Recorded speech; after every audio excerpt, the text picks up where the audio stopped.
السلام عليكم ورحمة الله وبركاته. إن الحمد لله نحمده ونستعينه ونستغفره ونعوذ بالله من شرور أنفسنا ومن سيئات أعمالنا. من يهده الله فلا مضل له ومن يضلل فلا هادي له. وأشهد أن لا إله إلا الله وأشهد أن محمدا عبده ورسوله. أما بعد، فقد قال الله تعالى في القرآن العظيم والفرقان المجيد: أعوذ بالله من الشيطان الرجيم. بسم الله الرحمن الرحيم. يا أيها الناس اتقوا ربكم الذي خلقكم من نفس واحدة وخلق منها زوجها وبث منهما رجالا كثيرا ونساء واتقوا الله الذي تساءلون به والأرحام إن الله كان عليكم رقيبا. நபிகள் நாயகம் ஸல்லல்லாஹு அலைஹி வஸல்லம் அவர்களின் மீதும் அவர்களை பின்பற்றி வாழ்ந்த சஹாபாக்கள் சஹாபிய பெண்மணிகள் மீதும் குறிப்பாக இங்கே அமர்ந்திருக்கும் உங்கள் மீதும் உங்கள் குடும்பத்தார்களின் மீதும் என் மீதும் என் குடும்பத்தார்களின் மீதும் அல்லாஹ்வின் சாந்தியும் சமாதானம் பேரருளும் என்றென்றும் நின்று நிலவட்டுமாக என்று பிரார்த்தித்தவராக எனது உரையை நான் ஆரம்பம் செய்கின்றேன். இந்த அழகிய மாலை பொழுதில் நாம் பேச போகும் செய்தி என்னவென்று சொன்னால், நபிகள் நாயகம் ஸல்லல்லாஹு அலைஹி வஸல்லம் அவர்கள் குழந்தைகளுடனும் சிறுவர்களுடனும் எவ்வாறு நடந்து கொண்டார்கள் என்ற தலைப்பின் கீழ் சில செய்திகளைத்தான் நம்ம கேட்க போறோம். எதற்காக வேண்டி இந்த தலைப்பு தேர்வு செய்யப்பட்டது என்று சொன்னால், நம்முடைய தலைமுறைக்கு அடுத்த தலைமுறையாக இருக்கக்கூடிய அவர்கள் ஒரு சிறந்த தலைமுறையாக ஒரு சிறந்த சமுதாயமாக உருவாக வேண்டும் என்பதற்காகத்தான் இந்த தலைப்பு என்பது தேர்வு செய்யப்பட்டுள்ளது. அப்படி ஒரு சிறந்த சமுதாயமாக அவர்கள் உருவாக வேண்டும் என்று சொன்னால், சரியான மார்க்க கல்வியும் சரியான ஒரு வழிகாட்டுதலும் அவர்களிடத்தில் இருக்க வேண்டும். நபிகள் நாயகம் ஸல்லல்லாஹு அலைஹி வஸல்லம் அவர்கள் இந்த விஷயத்திற்காகத்தான் அதிகமாக முக்கியத்துவம் கொடுக்கக்கூடியவர்களாக இருந்தார்கள். அன்றைய கால அந்த சிறுவர்களிடத்தில் ஈமான் பற்றிய அந்த பாடத்தையும் மார்க்க சட்ட திட்டங்கள் பற்றிய பாடத்தையும் அதிகமாக போதிக்கக்கூடியவர்களாக இருந்தார்கள். இன்னும் சொல்ல போனா ஒழுக்கம் சார்ந்த பல விஷயங்களையும் நபிகள் நாயகம் ஸல்லல்லாஹு அலைஹி வஸல்லம் அவர்கள் அந்த சிறுவர்களுக்கு கற்றுக் கொடுத்திருக்கிறார்கள். உதாரணமாக சொல்ல வேண்டும் என்று சொன்னால், உமர் இப்னு அபி சலமா ரலியல்லாஹு அன்ஹு அவர்கள் ஒரு ஹதீஸ்ல அறிவிக்கிறாங்க, எப்படி நான் சிறுவனாக இருந்த சமயத்துல, அதாவது நபிகள் நாயகம் ஸல்லல்லாஹு அலைஹி வஸல்லம் அவர்களுடைய மடியில தான் நான் வளர்ந்தேன். அந்த சமயத்துல நபிகள் நாயகம் ஸல்லல்லாஹு அலைஹி வஸல்லம் அவர்களுடன் நான் சாப்பிட்டு இருக்கும் போது என்னுடைய தட்டில் என்னுடைய கைகள் அங்கும் இங்குமாக திரிந்தது. அப்போது நபிகள் நாயகம் ஸல்லல்லாஹு அலைஹி வஸல்லம் அவர்கள் அதை பார்த்து, சிறுவனே, நீ என்ன செய்யாத, உன்னுடைய தட்டில் உன்னுடைய கைகளை அங்கும் இங்குமாக நீ திரட்டாத, சாப்பிடும் போது பிஸ்மில்லா சொல்லி சாப்பிடு, வலது கையால சாப்பிடு, உன்னுடைய கைக்கு அருகில் இருப்பதை சாப்பிடு என்று நபிகள் நாயகம் ஸல்லல்லாஹு அலைஹி வஸல்லம் அவர்கள் அந்த சிறுவனுக்கு உமர் இப்னு அபி சலமா ரலியல்லாஹு அன்ஹு அவர்களுக்கு ரசூலுல்லாஹ் அழகான முறையில் சொல்லி கொடுக்குறாங்க. இன்னைக்கு பெரும்பான்மையான மனிதர்கள் எப்படி இருக்கிறாங்க அப்படின்னா, தங்களுடைய குழந்தைகளுக்கு ஒழுக்க மாண்புகளை அவர்கள் கற்றுக் கொடுக்கிறார்களா என்று பார்த்தால் நிச்சயமாக கிடையாது. காரணம் என்ன? அவங்க வளர்ந்ததுக்கு அப்புறமா அவங்களாகவே படிச்சுப்பாங்க, அவங்களாகவே இப்படிதான் நடக்கணும், இப்படிதான் நேர்மையா இருக்கணும், ஒழுக்கமா இருக்கணும்னு அவங்களாகவே தெரிஞ்சு அவங்களாகவே நடந்துப்பாங்க அப்படின்னு தன்னுடைய சிறுவர்களுக்கு அடிப்படையாக சொல்லிக் கொடுக்கக்கூடிய ஒழுக்க மாண்புகளை கூட இன்னைக்கு பெரும்பான்மையான, அல்லாஹ் பாதுகாத்தவர்களை தவிர இன்னைக்கு பெரும்பான்மையான மனிதர்கள் தங்களுடைய சிறுவர்களுக்கு சொல்லிக் கொடுக்கறது இல்லை. இப்படி சில பேர் இருக்கிறாங்க அப்படின்னா இன்னும் சில மனிதர்கள் எப்படி இருக்கிறாங்க தெரியுமா? தங்களுடைய பிள்ளைங்களுக்கு ஒழுக்கத்தை சொல்லிக் கொடுக்கிறோம் அப்படின்னு பேர்ல அவங்கள அளவுக்கு அதிகமாக கஷ்டப்படுத்தக்கூடியவர்களாக, அவங்களை துன்பப்படுத்தக்கூடியவர்களாக இன்னைக்கு சில மனிதர்கள் இருக்கிறாங்க. நபிகள் நாயகம் ஸல்லல்லாஹு அலைஹி வஸல்லம் அவர்களை எடுத்துக்கோங்க. அவங்களுக்கு பிள்ளைங்களை திட்ட தெரியாதா? அவங்களுக்கு பிள்ளைங்களை அடிச்சு இந்த விஷயத்தை செய்யணும் அப்படின்னு சொல்ல தெரியாதா? தெரியும். ஆனா அப்படி தெரிந்திருந்தும் நபிகள் நாயகம் ஸல்லல்லாஹு அலைஹி வஸல்லம் அவர்கள் தன் எல்லா அந்த ஒரு கண்டிப்பையும் தன்னுடைய கட்டுப்பாட்டுக்குள்ள வச்சுக்கிட்டு குழந்தைகளிடத்தில், சிறுவர்களிடத்துல எப்படி சொல்லணுமோ அந்த அடிப்படையில எப்படி சொன்னா அவங்களுடைய உள்ளத்தில் ஆழமாக பதியுமோ அந்த அடிப்படையில் நபிகள் நாயகம் ஸல்லல்லாஹு அலைஹி வஸல்லம் அவர்கள் சிறுவர்களிடத்தில் ஒழுக்கத்தை சொல்லிக் கொடுக்கக்கூடியவர்களாக இருந்தாங்க. அவங்க சொல்லிக் கொடுக்கிற விதத்தை நம்ம பார்த்தோம்னு சொன்னா அந்த சிறு குழந்தைகள் மட்டும் கிடையாது, பெரியவர்கள் முதல் அவங்களுடைய மனதில் ஆழமாக பதிய வைக்க முடியும். அந்த அளவிற்கு நபியவர்களுடைய அந்த அணுகுமுறைகள் என்பது இருந்துச்சு. இன்னும் நபிகள் நாயகம் ஸல்லல்லாஹு அலைஹி வஸல்லம் அவர்களை எடுத்துக்கிட்டோம்னா குழந்தைகளுக்கு அதிகமாக முக்கியத்துவம் கொடுக்கக்கூடியவர்களாக இருந்திருக்கிறாங்க. எந்த அளவிற்கு நபி அவர்கள் தன்னுடைய நபி மொழியிலே சொல்லும் போது சிறுவர்கள் மீது நீங்கள் இரக்கம் காட்டணும், யார் சிறுவர்கள் மீது இரக்கம் காட்டவில்லையோ அவர்கள் நம்மை சார்ந்தவர் கிடையாது என்று நபிகள் நாயகம் ஸல்லல்லாஹு அலைஹி வஸல்லம் அவர்கள் தன்னுடைய நபி மொழியில சொல்லி காட்டுறாங்க. எப்படி இன்னைக்கு அதாவது பெரியவர்களுக்கு ஒரு மதிப்பு, ஒரு மரியாதை இஸ்லாம் சொன்ன அடிப்படையில் நம்ம செஞ்சிட்டு இருக்கிறோமோ, அவங்களுக்கு கொடுத்துட்டு இருக்கிறோமோ, அதே மாதிரி சிறுவர்களாக இருக்கிறாங்க அப்படின்னு சொன்னா அவர்களுக்கு நம்ம என்ன செய்யணும்? அவர்கள் மீது இரக்கம் காட்டக்கூடியவர்களாக இருக்கணும். இன்னும் நபி ஸல்லல்லாஹு அலைஹி வஸல்லம் அவர்கள் அன்றைய காலத்துல அந்த சிறுவர்களுக்கு ஒரு வணக்க வழிபாடுகள் விஷயத்திலும் கூட ஒரு முக்கியத்துவத்தை கொடுக்கக்கூடியவர்களாக இருந்திருக்கிறாங்க. ஒரு தொழுகை அப்படின்னு சொன்னா அந்த தொழுகையை தொழுக வைக்கிறதுக்கு தகுதி சிறியவர் பெரியவர் அப்படின்னு கிடையாது. அவங்க நல்லா ஓத தெரிஞ்சு ஓதி தொழுக வைக்கிறதுக்கு அவங்க தகுதி படைச்சிருந்தாங்கன்னு சொன்னா அவங்க சிறியவரா இருந்தாலும் என்ன செய்யலாம்? தொழுகையை வைக்கலாம் அப்படின்னு அந்த தொழுகை விஷயத்துல குழந்தைகளுக்கு, சிறுவர்களுக்கு என்ன பண்ணியிருக்கிறாங்க? முக்கியத்துவம் கொடுக்கக்கூடியவர்களா இருந்திருக்கிறாங்க. இன்னைக்கு அல்லாஹ்வுடைய அருள்ல இன்னைக்கு நம்முடைய ஜமாத் எப்படி சிறுவர்களுக்கு முக்கியத்துவம் கொடுப்போம். ஒரு தொழுகை விஷயமாக இருந்தாலும் சரி, ஒரு பயானாக இருந்தாலும் சரி, அது சிறுவர்களுக்கு, சிறுமிகளுக்கு அவங்கள பேச வச்சு என்ன செய்வோம்? அவங்களுக்கான ஒரு முக்கியத்துவத்தை அந்த இடத்துல நம்ம கொடுப்போம். ஆனா இன்னும் சில பள்ளிவாசல்கள்ல, சுன்னத் ஜமாத் பள்ளிவாசல்கள்ல பார்த்தோம்னா சிறுவர்கள் எப்படிதான் அறிவாளிகளா இருந்தாலுமே அவங்களுக்கான ஒரு முக்கியத்துவத்தை அந்த பள்ளிவாசல்ல கொடுக்க மாட்டாங்க. அந்த பள்ளிவாசலுக்குன்னு ஒரு உஸ்தாத் இருப்பாரு. அவர் என்ன பண்ணுவாரு? அவர் தான் அந்த இதுல எல்லாத்துலயும் முக்கியத்துவமா இருக்கணும். ஒரு தொழுகை விஷயமாக இருக்கட்டும், ஒரு பயானாக இருக்கட்டும், அவர் தான் என்ன பண்ணணும்? அதுல முன்னுரிமையாக இருக்கணும் அப்படின்னு நினைப்பாங்க. குழந்தைகளுக்கு என்ன செய்ய மாட்டாங்க? அவங்களுக்கு ஏற்ற ஒரு முக்கியத்துவத்தை அந்த இடத்துல கொடுக்க மாட்டாங்க. ஆனா நபிகள் நாயகம் ஸல்லல்லாஹு அலைஹி வஸல்லம் அவர்கள் இந்த விஷயத்திலுமே எந்த ஒரு குறைபாடுமே வைக்காம அந்த குழந்தைகளுக்கு முக்கியத்துவம் கொடுக்கக்கூடியவர்களாக இருந்தார்கள்.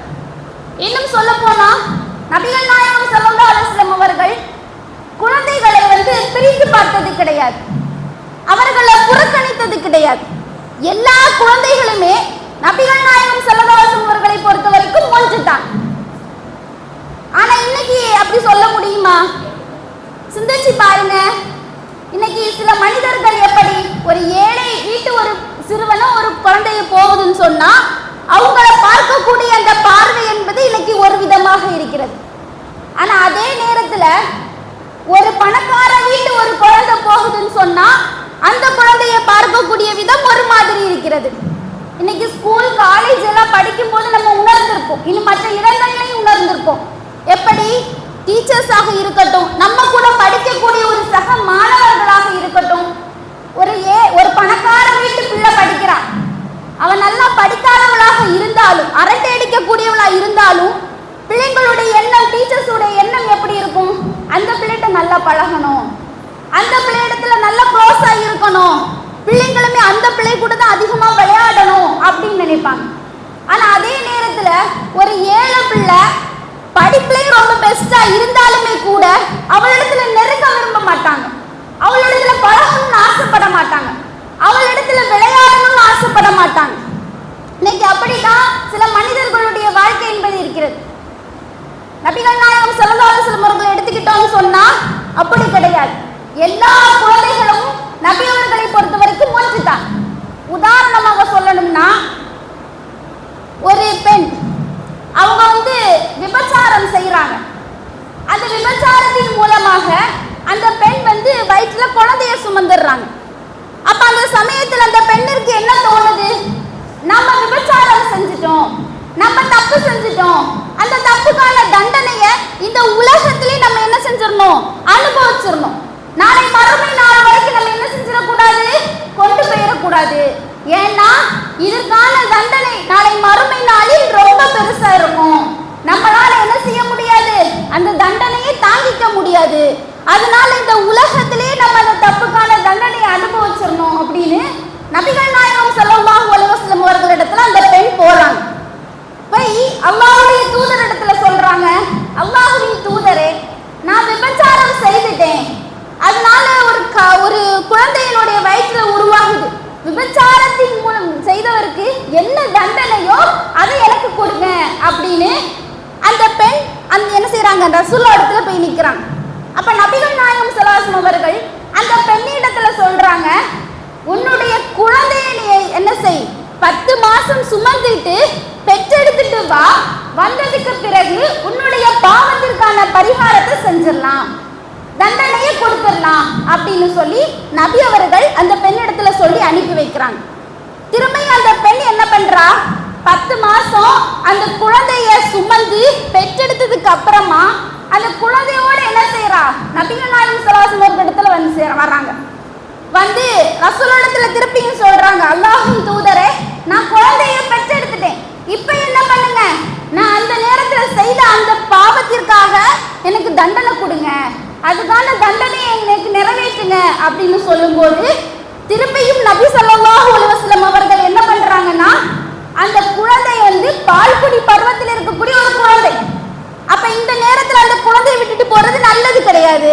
அதனால அந்த குழந்தைக்கு நீ என்ன செய், 2 வருடம் பால் அருந்து விட்டு நீ வா, அப்ப நான் உனக்கு என்ன செய்வேன்? அந்த பாவத்திற்கான தண்டனை உனக்கு நான் கொடுப்பேன் அப்படின்னு திரும்பியும் நபி அவர்கள் அந்த பெண்ணிடம் சொல்லி அனுப்புறாங்க. இந்த இடத்துல 2 விஷயத்தை நம்ம கவனிக்கணும். என்ன? அந்த பெண்ணினுடைய ஈமான், தான் தப்பு செஞ்சிட்டோம் இருந்தும் கூட அந்த பெண்ணினுடைய மனம் எப்படி? அந்த பெண் நினைச்சிருந்தா கண்டிப்பா என்ன செய்யலாம்? தான் செஞ்ச தப்ப மறைச்சிருக்கலாம், யார்கிட்டயுமே சொல்லாம தப்பிச்சிருக்கலாம். ஆனா இருந்தும் அல்லாஹ் ஒருவன் பார்த்துட்டு இருக்கிறான், அதுவும் இந்த உலகத்தின் தண்டனையை அனுபவிச்சுட்டு போயிட்டா முடிஞ்சிடும். அதே நாளை மறுமை வரைக்கும் நம்ம போயிட்டோம்னு சொன்னா அதனுடைய கடுமையை நம்மளால என்ன செய்ய முடியாது? தாங்கிக்க முடியாதுன்னு அந்த விசாரணை நாளுக்கு பயந்து என்ன செய்யறா? நபியவர்கள்ட்ட போறாங்க. அடுத்த நபியவர்கள் திருப்ப அனுப்பி விடுறாங்க. இடைவெளி எத்தனை கால இடைவெளி? மாசம் 10 மாதம் என்ன செய்யுது?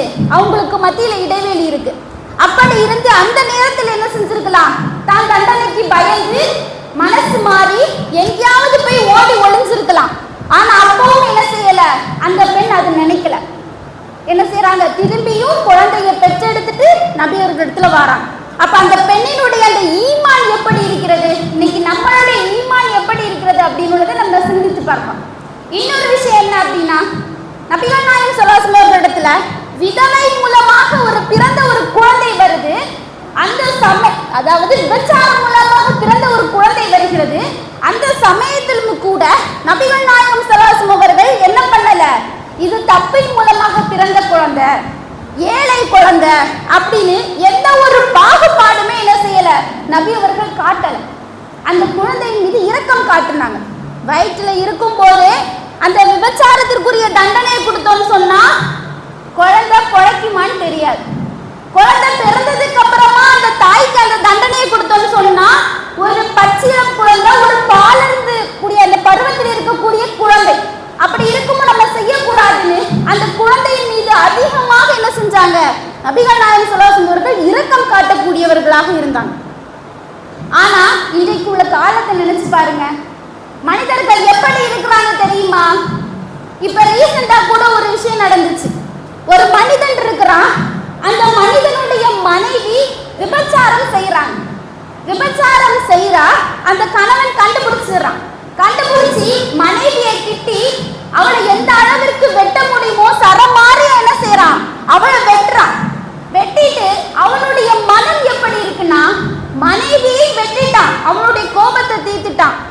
அவன் இன்னும் என்ன சொல்றான்னா, என்னுடைய குழந்தையும் நான் என்ன செய்வேன், கொன்றுவேன், நானும் என்ன செய்வேன், உயிரோட இருக்க மாட்டேன், நாங்க மொத்தமா குடும்பத்தோட நாங்க என்ன செஞ்சிருவோம், அழிஞ்சிருவோம்.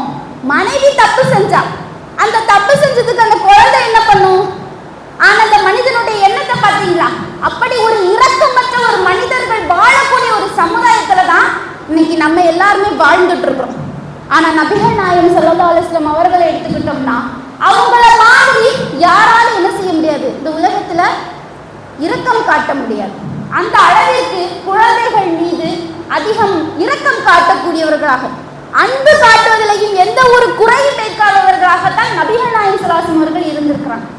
உதாரணமாக சொல்லணும்னா, நபிகள் நாயகம் ஸல்லல்லாஹு அலைஹி வஸல்லம் அவர்கள் தன்னுடைய பேர குழந்தையான ஹசன் பின் அலி ரலியல்லாஹு அன்ஹு அவர்களை முத்தமிடக்கூடியவர்களாக இருக்கிறாங்க. அப்ப இந்த சம்பவத்தை பக்கத்துல இருந்த ஒரு நபி தோழர் பார்க்கிறார். பார்த்துட்டு அல்லாஹ்வுடைய தூதரிடத்துல சொல்றாங்க, அல்லாஹ்வின் தூதரே, எனக்கும் 10 குழந்தைகள் இருக்குது, ஆனா ஒரு குழந்தைகளை கூட நீங்க இப்படி பாசமா முத்தமிட்ட மாதிரி நான் முத்தமிட்டதே கிடையாது அப்படின்னு சொல்றாங்க. அப்ப நபிகள் நாயகம் ஸல்லல்லாஹு அலைஹி வஸல்லம் அவர்கள் அந்த நபி தோழரை ஏறெடுத்து பார்த்துட்டு, அன்பு காட்டாதவர் அன்பு காட்டப்பட மாட்டார் அப்படின்னு சொல்றாங்க. நீங்க அன்பு காட்டல அப்படின்னு சொன்னா அல்லாஹ்வும் என்ன செய்ய மாட்டான், உங்க மீது அன்பு காட்ட மாட்டான், மற்றவர்களும் உங்க மீது என்ன செய்ய மாட்டாங்க, அன்பு காட்ட மாட்டாங்க. அதனால அன்பு காட்டுங்க அப்படின்னு நபி அவர்கள் ஒரு பதிவு செய்யறாங்க. இன்னைக்கு நாம எல்லாருமே என்ன செய்யறோம், அன்பு காட்டக்கூடியவர்களாகத்தான் இருக்கிறோம். எப்படி தெரியுமா காட்டுறோம்? வீட்டுக்கு ஒரே குழந்தை அப்படின்னு சொல்லி அளவுக்கு அதிகமா இன்னைக்கு என்ன செய்யறோம், நம்மளுடைய பிள்ளைகள் சிறுவர்கள் மீது அதிகமாக அன்பு வைக்கிறோம். அந்த அன்புனால நம்மளுடைய குழந்தைகள் ஆசைப்பட்டு கேட்டது, நம்மள்கிட்ட கேட்காம மனசுக்குள்ள வச்சிருக்கிறது, இன்னும் அவங்க விரும்பினது விரும்பாதது, இப்படி எல்லாத்தையுமே என்ன செய்யறோம், அவங்களுக்கு வாங்கி கொடுத்து பிள்ளை விளையாடுறத பார்த்து அழகு பார்க்கக்கூடியவர்களாக இன்னைக்கு நாம இருக்கிறோம். எந்த அளவிற்கு சின்ன குழந்தையா இருப்பா, வயசு கூட அவ்வளவு வந்திருக்காது, அந்த குழந்தைக்கு என்ன செய்வாங்க, இன்னைக்கு போன் வாங்கி கொடுப்பாங்க, கம்ப்யூட்டர் வாங்கி கொடுப்பாங்க. ஒரு சின்ன பையனா இருக்கிறான் அப்படின்னா அந்த வயசுலயே பிள்ளைக்கு பைக் வாங்கி கொடுத்தா ஓட்டி அழகு பார்ப்பாங்க. இன்னைக்கு நிறைய பேர் இப்படி இருக்கிறாங்க. ஆனா இன்னும் சில பேர் எப்படி இருக்கிறாங்க அப்படின்னு சொன்னா, தங்களுடைய பிள்ளைங்க தவறு செய்யும் போதும் கூட அதை கண்டிக்காதவர்களாக, கண்டும் காணாத மாதிரி போகக்கூடிய பெற்றோர்களாக, இன்னும் மற்ற மனிதர்களாக இருக்கிறது நம்மளால பார்க்க முடிகிறது. சில வீடுகள்ல பாப்பா என்ன செய்வாங்க, பிள்ளை தப்பு செஞ்சா கண்டிப்பாங்க.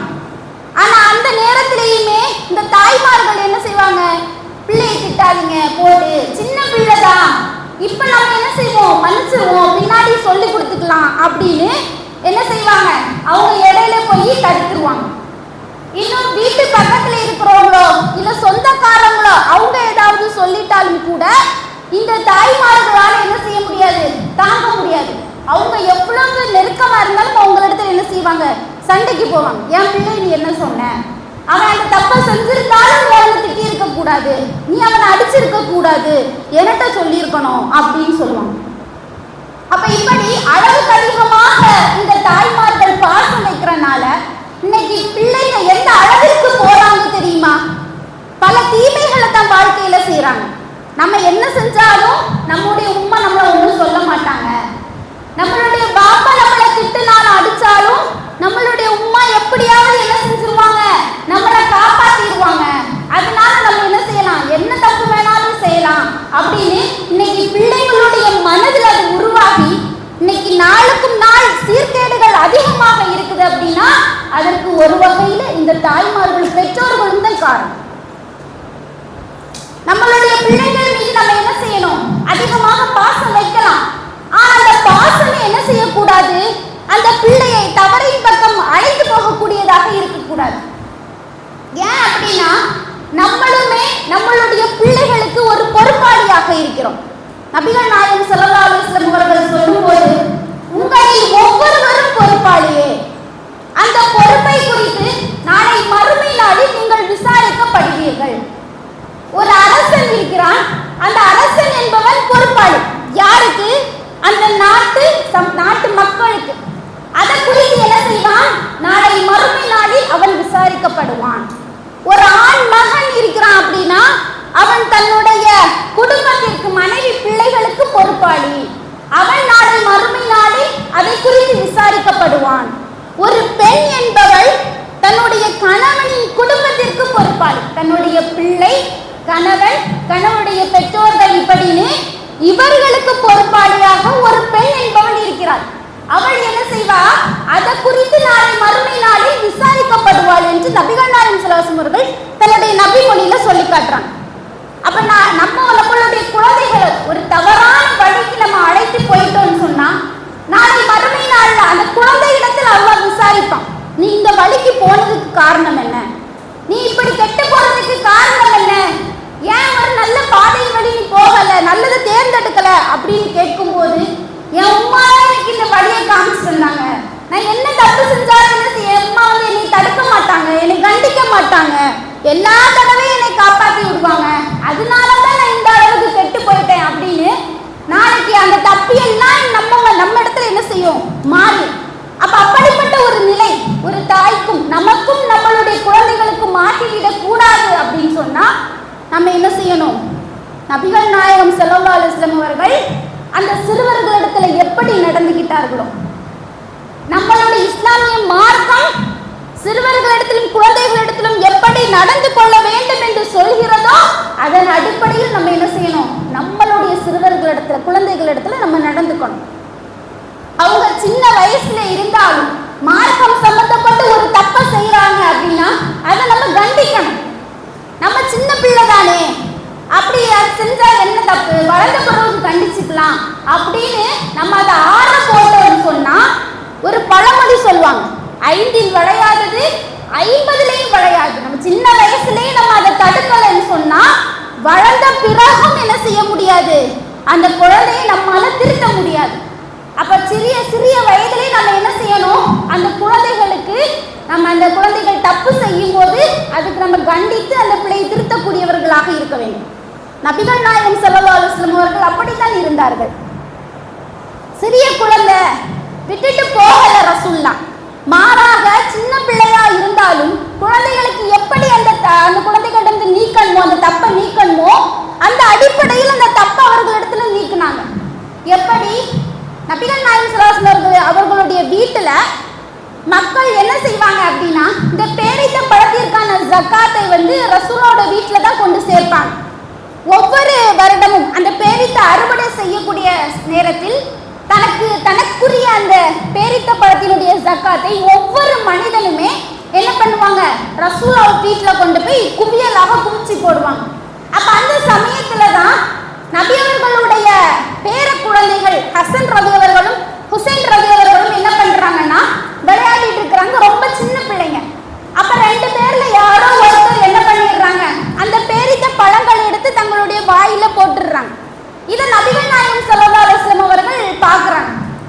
அப்போ அந்த பேரித்த பழங்கள், அதாவது அந்த பேரித்த பழங்கள் எல்லாமே ஜகாத் பொருட்கள். ஜகாத் பொருட்கள் வந்து நபிகள் நாயகம் ஸல்லல்லாஹு அலைஹி வஸல்லம் அவர்களுக்கும் அவர்களுடைய குடும்பத்திற்கும் தடை. யார் என்ன செய்யக்கூடாது, ரசூலுல்லாஹ்வும் அதை பயன்படுத்தக்கூடாது, அவங்களுடைய குடும்பத்தை சேர்ந்த யாராக இருந்தாலும் என்ன செய்யக்கூடாது, அந்த பேரித்த பழங்கள் பயன்படுத்தக்கூடாது. அப்படி இருக்கும்போது தன்னுடைய பேர குழந்தை இது செஞ்ச உடனே நபி அவர்கள் ஓடி போய் என்ன பண்றாங்கன்னா அந்த வாயில இருந்து அந்த பேரித்த பழங்களை எடுத்துட்டு அந்த சிறுவன் இடத்துல கேட்கிறாங்க, தர்ம பொருள் என்பது நபி அவர்களுக்கும் அவங்களுடைய குடும்பத்திற்கும் தடை என்பது உனக்கு தெரியாதா? நீ அதை அறியவில்லையா? எதுக்காக இந்த தப்பை செஞ்ச அப்படின்னு கேட்கிறாங்க. நபிகள் நாயகம் ஸல்லல்லாஹு அலைஹி வஸல்லம் நினைச்சிருந்தா சின்ன பிள்ளை தானே, அதுக்கு தடைனா என்னன்னு தெரியாது, தர்ம பொருள்னா என்னன்னு தெரியாது. அப்ப அப்படி இருக்கிற சூழ்நிலையில நம்ம அவன்கிட்ட போய் என்ன அதை தீர்க்கிறது, என்ன அந்த தப்பை தடுக்கிறது, சாப்பிட்டு போனா சாப்பிடட்டும் அப்படின்னு நினைச்சிருக்கலாம். ஆனா நபிகள் நாயகம் ஸல்லல்லாஹு அலைஹி வஸல்லம் அப்படி நினைக்கல. சின்ன பிள்ளையா இருந்தாலும் அந்த தப்பு செய்யும் போது கண்டிப்பா என்ன செய்யணும், அதை தடுக்கணும்.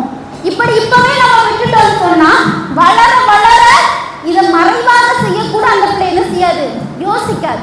அப்ப அப்படி இருக்கும்போது நம்ம என்ன செய்யணும்னா நம்மளுடைய சிறுவர்கள் சிறு வயதிலேயுமே தவறு செய்யும் போது அந்த தவறை தடுக்க வேண்டிய முறைப்படி தடுக்கணும். நபியவர்கள் எப்படி தடுத்தாங்க?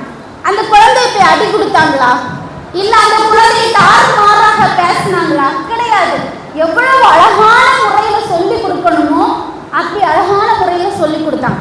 ஜகாத் பொருள் ரசூலுல்லாஹ் பயன்படுத்தக்கூடாது, என்னுடைய குடும்பத்தை சேர்ந்த யாராக இருந்தாலும் என்ன செய்யக்கூடாது, பயன்படுத்தக்கூடாது, அல்லாஹ் ஹராம் ஆக்கிட்டான் அப்படின்னு சொல்றாங்க.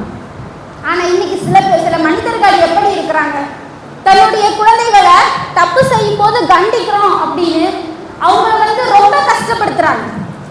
அவங்க எது செஞ்சாலும் அவங்களிடத்துல என்ன செய்யுது, குறை சொல்றது.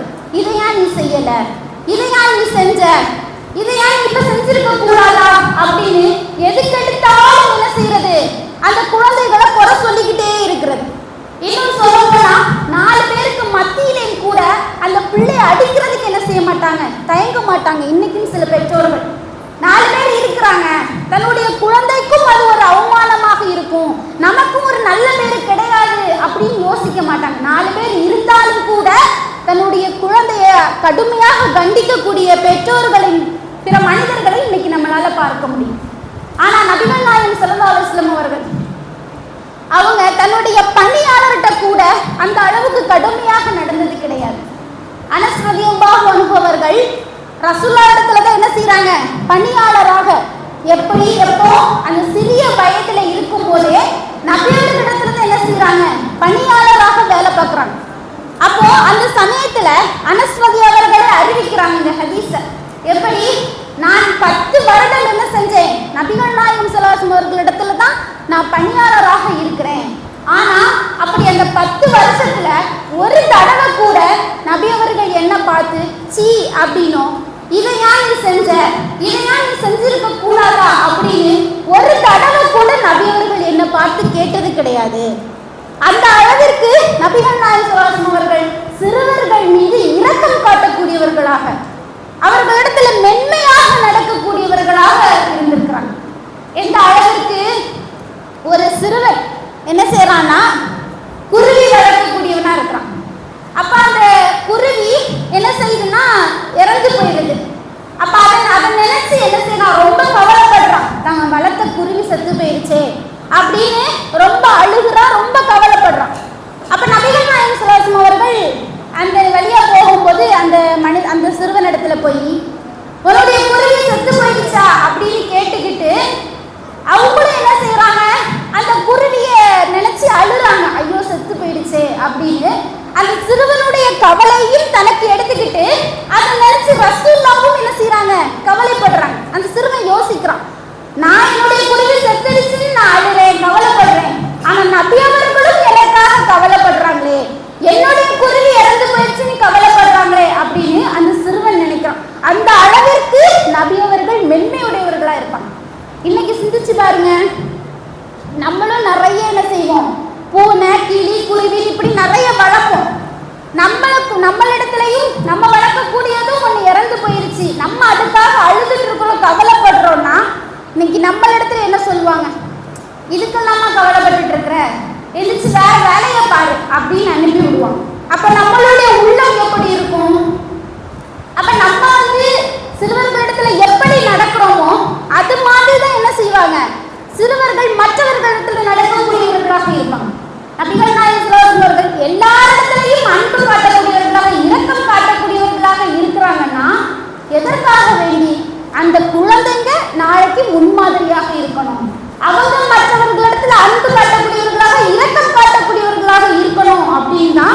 நபி ஸல்லல்லாஹு அலைஹி அவர்கள் எல்லா இடத்துலையும் என்ன செய்யறாங்க?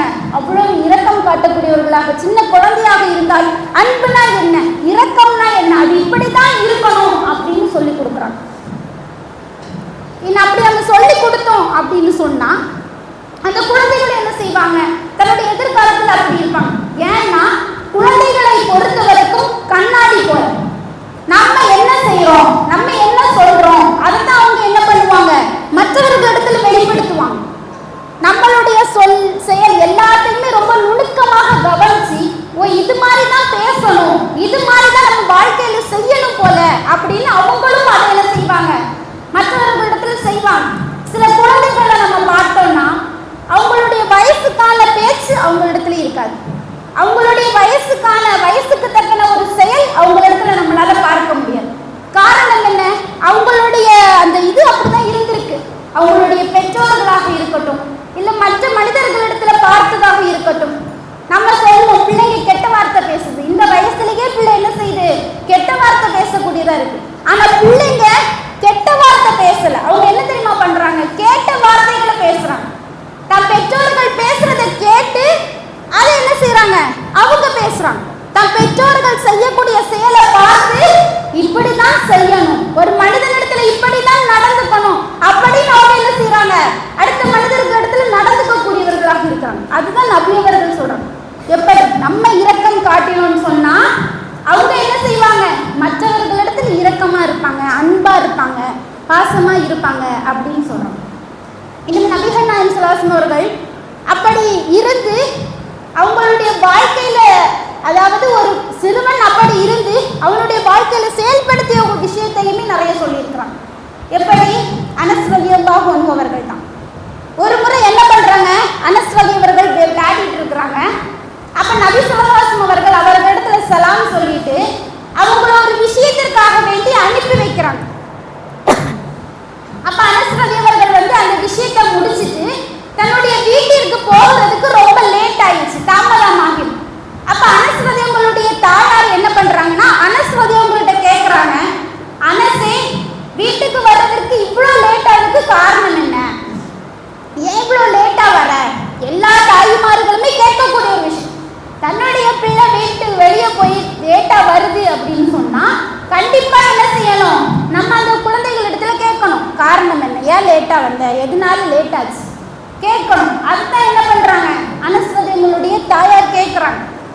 அனஸ் ரலியல்லாஹு கேட்கறாங்க, ஏன் லேட் ஆச்சு அப்படின்னு கேட்கும்போது அனஸ் ரலியல்லாஹு சொல்றாங்க, நபி அவர்கள் நான் விளையாடிட்டு இருந்தேன், நபி அவர்கள் என்னிடத்துல வந்தாங்க, ஒரு விஷயத்திற்காக என்னை அனுப்பி வைத்தாங்க, அந்த விஷயத்தை முடிச்சுட்டு வர்றதுக்கு தான் எனக்கு லேட் ஆயிடுச்சு, அதனால தான் லேட் ஆச்சு அப்படின்னு சொல்றாங்க. உடனே அனஸ் ரலியல்லாஹுடைய தாயார் கேட்கறாங்க, ரசூல்ல என்ன காரியமா உன்னை அனுப்பி வச்சாங்க அப்படின்னு. உடனே அனஸ் ரலியல்லாஹு சொல்றாங்க, அதை சொல்லக்கூடாது, நபி அவர்கள் யார்கிட்டையும் சொல்லக்கூடாதுன்னு சொல்லியிருந்தாங்க, ரகசியம் சொன்னாங்க, அதனால நான் சொல்ல மாட்டேன், அது அமானிதம் அப்படின்னு சொல்லி தன்னுடைய தாயாரிடத்தில் அனஸ் ரலியல்லாஹு சொல்றாங்க.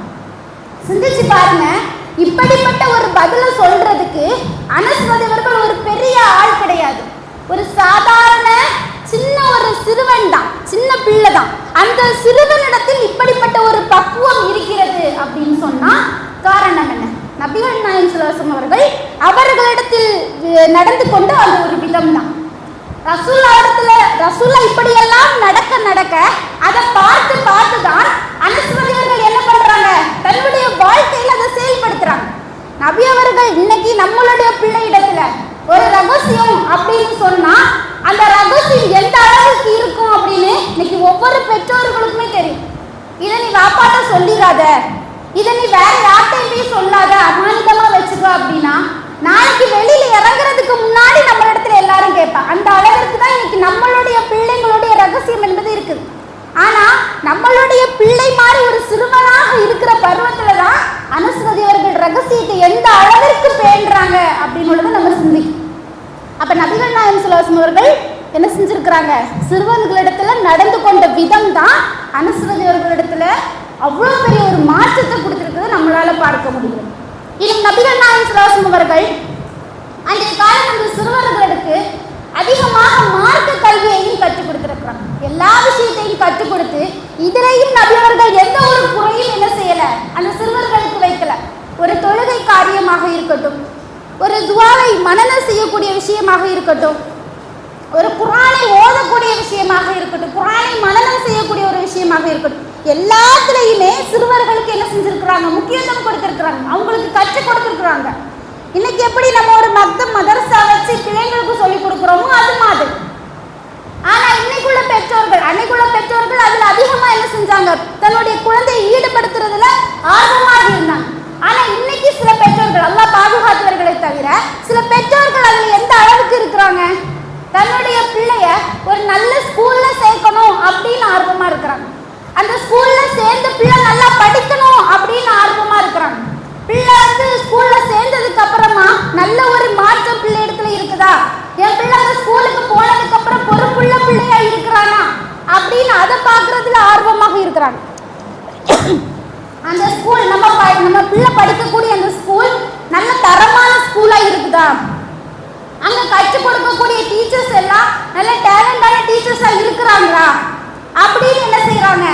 இந்த உலகம் சார்ந்த கல்வியில அதிகமாக என்ன செய்யறாங்க? பெற்றோர்கள் ஆர்வம் காட்டக்கூடியவர்களாக, அதுக்காக முயற்சிக்கக்கூடியவர்களாக இருக்கிறாங்க. அப்ப அப்படி முயற்சிக்கக்கூடிய பெற்றோர்களுக்கு ஒரு நல்ல பலன் கிடைக்கும். எப்படி? தன்னுடைய பிள்ளை தான் நினைச்ச மாதிரி நல்லா படிப்பான், நல்லா படிச்சு நல்ல ஒரு வேலையில வருவான். நல்ல ஒரு வேலை அப்படின்னா கலெக்டர் ஆகலாம், டாக்டர் ஆகலாம், எப்படி வேணாலும் தன்னுடைய பிள்ளை என்ன செய்யலாம்? தான் பட்ட அந்த கஷ்டத்திற்கு என்ன செய்யலாம்? கண்டிப்பா அந்த பிள்ளை ஆகலாம். ஆனா அவ அந்த பெற்றோர்களையே அரவணைக்கக்கூடிய, அந்த பெற்றோர்களையே நல்லா பார்த்துக்கக்கூடிய, அந்த பெற்றோர்கள் மீது அதிகமாக அன்பு காட்டக்கூடிய, இரக்கம் காட்டக்கூடிய ஒரு குழந்தையாக அந்த குழந்தை மாறுமான்னா நிச்சயமாக கிடையாது. ஒரு குழந்தை தான் சிறு வயதுல இருக்கும் போது தான் பெற்றோர்கள் அம்மா இப்படி எல்லாம் சொல்லியிருக்கிறான், பெற்றோர்களை சீன்னு சொல்லக்கூடாது, அவங்க முதுமை பருவத்துல இருக்கிறாங்க அப்படின்னு சொன்னா கண்டிப்பா அந்த பெற்றோர்களை நல்லபடியா பார்த்துக்கணும். நம்மளை எப்படி சிறுவனாக இருக்கிறவங்க இருக்கும்போது அவங்க பார்த்துக்கிட்டாங்களோ அது மாதிரி நம்மளும் பார்த்துக்கணும் அப்படின்னு அந்த பிள்ளை சிறு வயதுல இருக்கும் போதே அந்த மார்க்க விஷயத்தை கத்துக்கிட்டாதான் தான் வளரக்கூடிய சமயத்திலையுமே இப்படியெல்லாம் நம்ம படிச்சோம், அல்லாஹ் இப்படியெல்லாம் சொல்லியிருக்கிறான், நபியவர்கள் இப்படியெல்லாம் சொல்லியிருக்கிறாங்க அப்படின்னு அந்த பிள்ளைக்கு தெரியும்.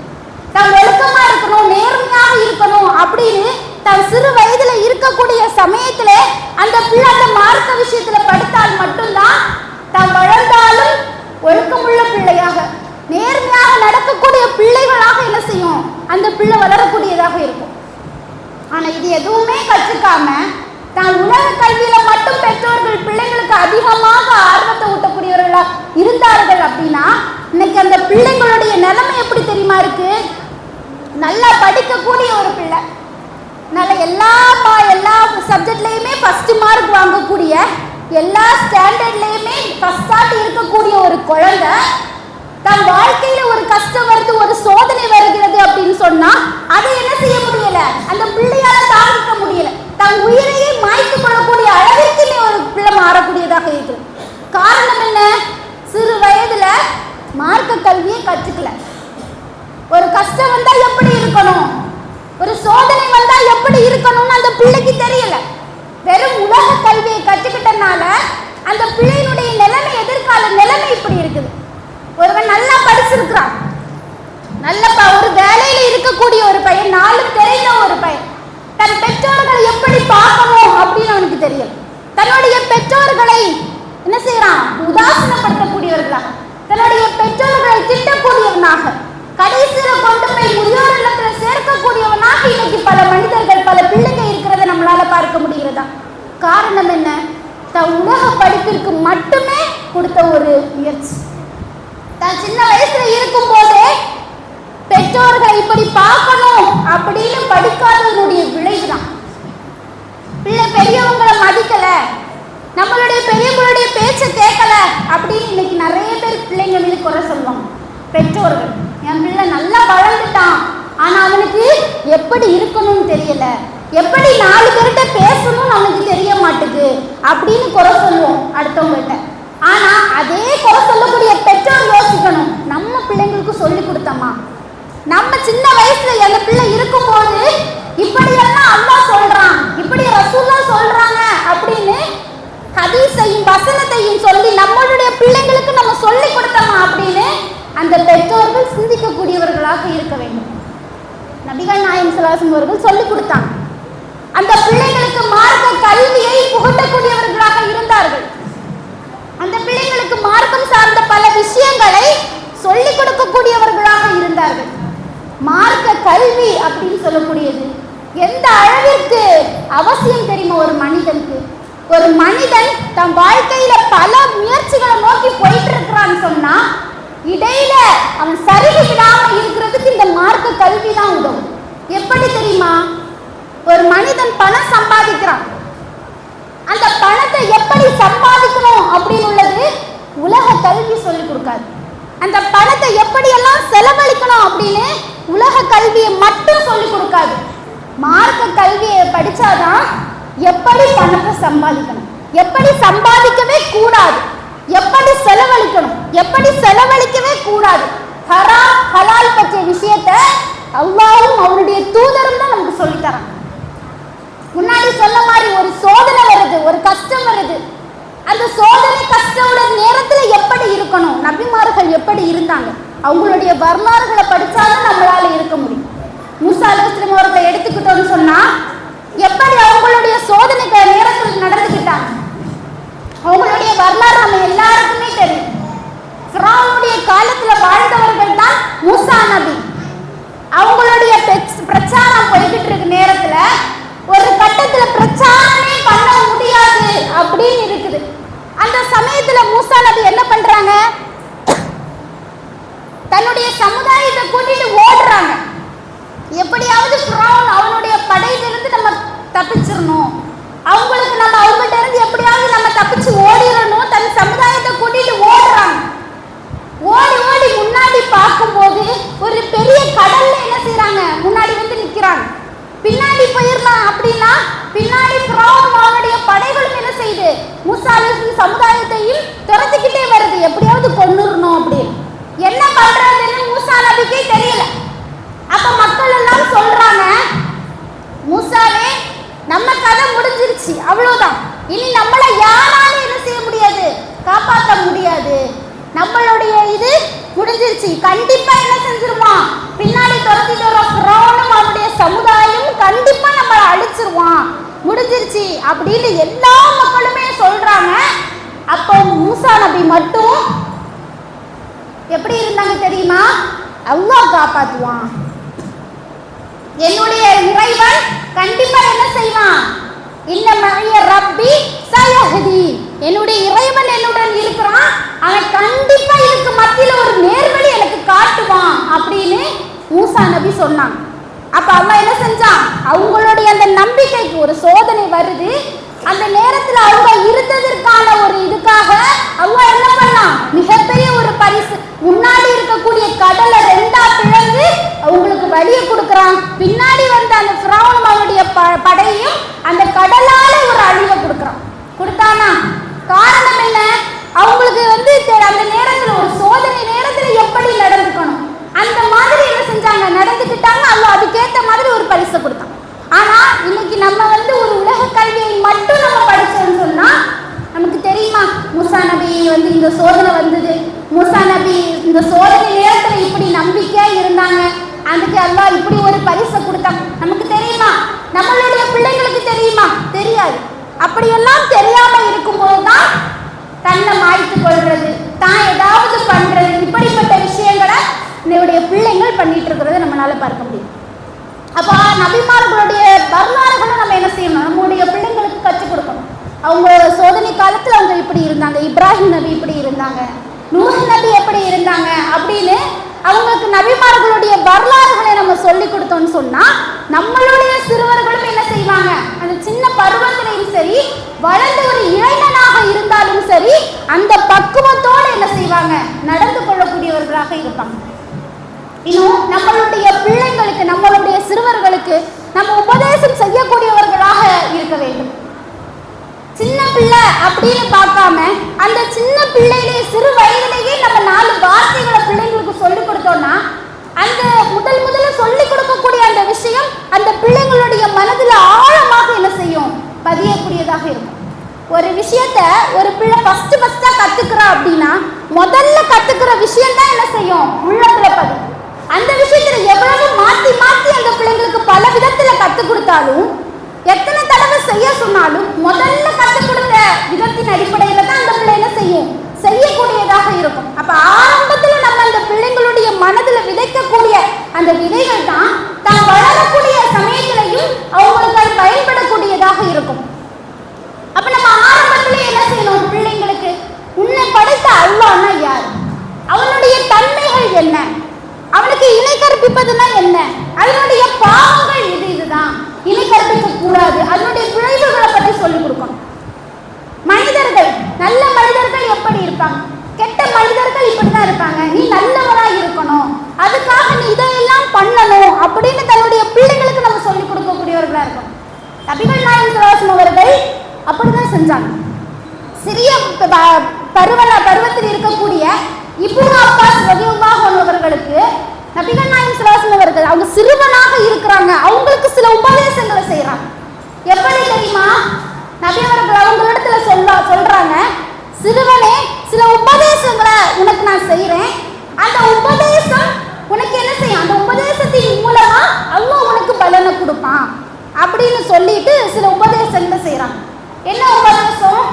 நீங்க என்ன பண்ணு, அல்லாஹ்வுடைய விஷயத்துல நீ நல்ல முறையில் நடந்துக்கோ, அல்லாஹ் உன்னை பாதுகாப்பான், அல்லாஹ்வுடைய விஷயத்தில் நீ நல்ல முறையில் நடந்துக்கொள், அல்லாஹ் உன்னுடன் இருப்பான். நீ சந்தோஷமாக இருக்கிற சமயத்துல நீ அல்லாஹ்வை நினைச்சுக்கோ, அல்லாஹ் நீ சிரமமாக இருக்கக்கூடிய நேரத்துல அல்லாஹ் உன்னை நினைச்சு பார்ப்பான். நீ அல்லாஹ்விடத்துல தான் கையேந்தி துஆ செய்யணும், அல்லாஹ்விடத்துல தான் எதுனாலும் நீ கேட்கணும், அவனிடத்துல நீ பாதுகாப்பு கேட்கணும், அவனிடத்துல தான் நீ உதவி கேட்கணும். இந்த உலகமே சேர்ந்து உனக்கு நல்லது நடக்கணும், நல்லது செய்யணும் அப்படின்னு இருந்தாலும் அல்லாஹ் உனக்கு என்ன நாடி இருக்கிறானோ அதுதான் உனக்கு நடக்கும்.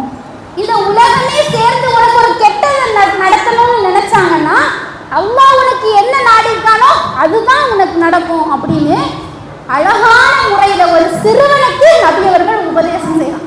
இன்னைக்கு நம்மளுடைய உபதேசம் எப்படி இருக்கு? உபதேசமே இன்னைக்கு என்ன செய்யறது கிடையாது, நம்மளுடைய பிள்ளைங்களுக்கு நம்ம சொல்றது இல்லை.